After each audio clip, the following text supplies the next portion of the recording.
It's that time, folks! Five Nights at Freddy's is officially here and playable on the PTB. This chapter introduces a ton of new things such as perk balancing, buffing one of my favorite killers in this game, bulk blood point spending, body block griefing being fixed, and best of all, the Go Next prevention has finally been added. Now, I'm well aware the overwhelming majority of you are here for my thoughts on Springtrap, so in order to not waste your time, here's the timestamp on the screen to skip to that part of the video.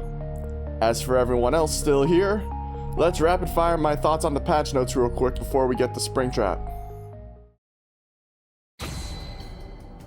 This doesn't happen a lot from my experiences, but the system allowing 3 crows to lose collision with other players completely kills holding people hostage, making this a welcome change in my book. I'm personally going to keep manually spending blood points so I have control over what add-ons I get, but this is a huge improvement as well.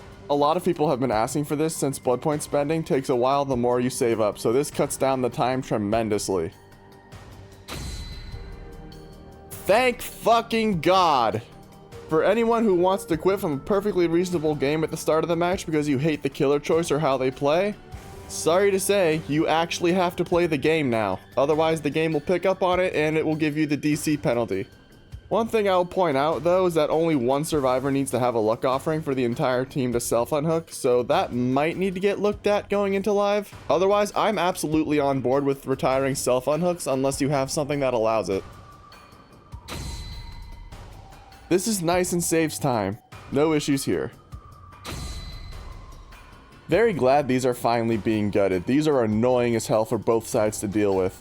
Maps are one of the most problematic parts of the game, so the chances of being forced to go to an unbalanced map for either side being significantly lowered is an awesome change. It's a shame some achievements will be harder to get, but I think this is definitely for the best. This is a massive change that directly buffs killers, since unless survivors now bring the reworked shroud offerings, the chances of 3 gens popping after the first chase is drastically reduced. I'm all for it, but expect the shroud offerings on both sides to be used way more in response to this. Great change for console players and anyone not wanting to use filters. Took us 9 years, but it's here now. Better late than never. Great for competitive organizers and players, but I don't really give a shit about this personally. I'm a filthy casual, I'm sorry. I don't play Artist enough to make an official verdict on this, so someone who actually specializes in her can make a better call than me. I have been hearing that this is a net nerf though, so I guess I'm gonna roll with that for now. I wasn't expecting to see Vecna on the patch notes, but regardless, I absolutely adore these, being a P100 Vecna myself, and I've put a lot of time into them. A lot of this seems like making a lot of his commonly used add-ons partially base kit and some bug fixes, but having Fly and Dispelling Sphere right out the gate feels incredible. Funnily enough, this also directly nerfs Invisibility Cloak, the add-on I consider to be his worst one along with Telekinesis Ring, so that was pretty funny when Larry pointed that out to me. Basically, expect me to take a week off YouTube when FNaF drops so I have time to update my Vecna guide. All of these seem to be overall buffs aside from Remember Me's description getting updated. Maybe Call of Brine will actually be usable again. That perk died for Overcharge and Eruption Sins. Thank God I wasn't around for that meta. Really confused why Botany Knowledge and Champion of Light got buffed, but the rest of these seem alright to me. Now that my quick thoughts on the changes are done, it's time for the main attraction, the Animatronic. Right out the gate, I think this killer is extremely well designed. He's very fun too. He's basically Huntress with unlimited hatchets, but he has to wait a while in between throws, and the hatchet has a much shorter throwing range due to its weight. One detail to note is that he moves at 4.4 meters per second normally, but once he throws the axe, he moves at 4.6 until he recalls it. When hitting a survivor, the axe stays lodged in their back, and unless they, another survivor, or Springtrap get the axe off them, Springtrap's M1 will allow him to automatically grab and carry survivors without needing to down them, accompanied by a jump scare animation. He also has 7 doors around the map that he can use to get across the map, and unfortunately the doors do use chest spawns, which makes him join Sadako and Xenomorph players regarding being forced to use cut coins to make his spawns better. Survivors can use these doors to travel around the map themselves, but if they do so while Springtrap is also using them, the survivor will get jump scared and insta-downed. Survivors can also use the camera system on the doors to locate Springtrap, and if he's stared at for long enough, all survivors can see his aura for 8 seconds. Just make sure you manage the power on the doors, because once it expires, the doors will be disabled for survivors, but Springtrap can still use them. Springtrap also has a lot of add-on variety as well, and I can make an entirely separate video on this if I really wanted to. Overall, I'd say Springtrap works really well as a killer in this game, and he feels great from my experiences. Outside of the axe, he feels very faithful to FNaF as well. They did a great job on him. If he remains this fun going onto live servers, well, let's just say I might no longer be a generalist regarding my killer choices. Also, hope you like facing him as well, because if you thought Wesker's release was bad, you're about to get something way worse once this chapter hits live. As for his perks, Help Wanted will allow the killer to compromise a generator upon kicking it. Upon its completion, all successful basic attack cooldowns are reduced by 25% for 60 seconds.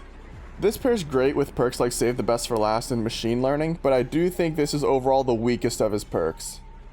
Phantom Fear is the killer version of Scene Partner, causing survivors who look at you while in your terror radius to scream and reveal their aura for 2 seconds with a 60-second cooldown.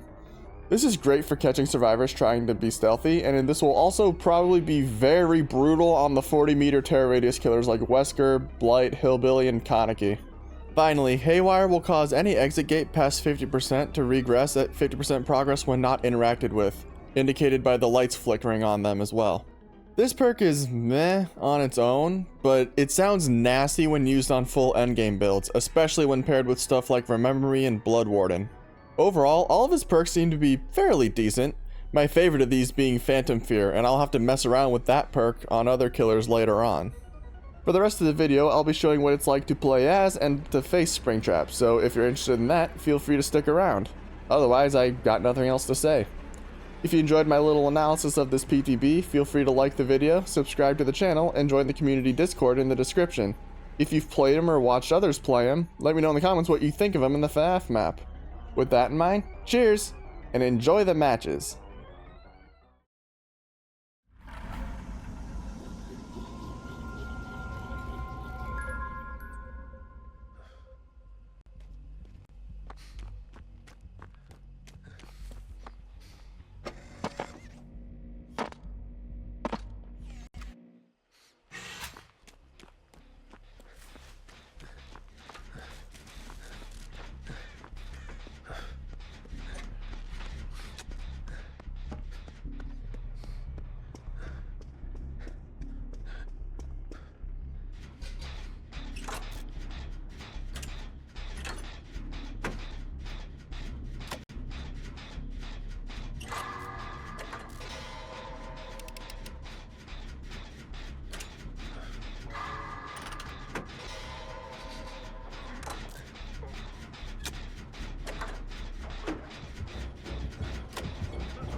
What is left of you.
show everyone.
I know, it's so fun.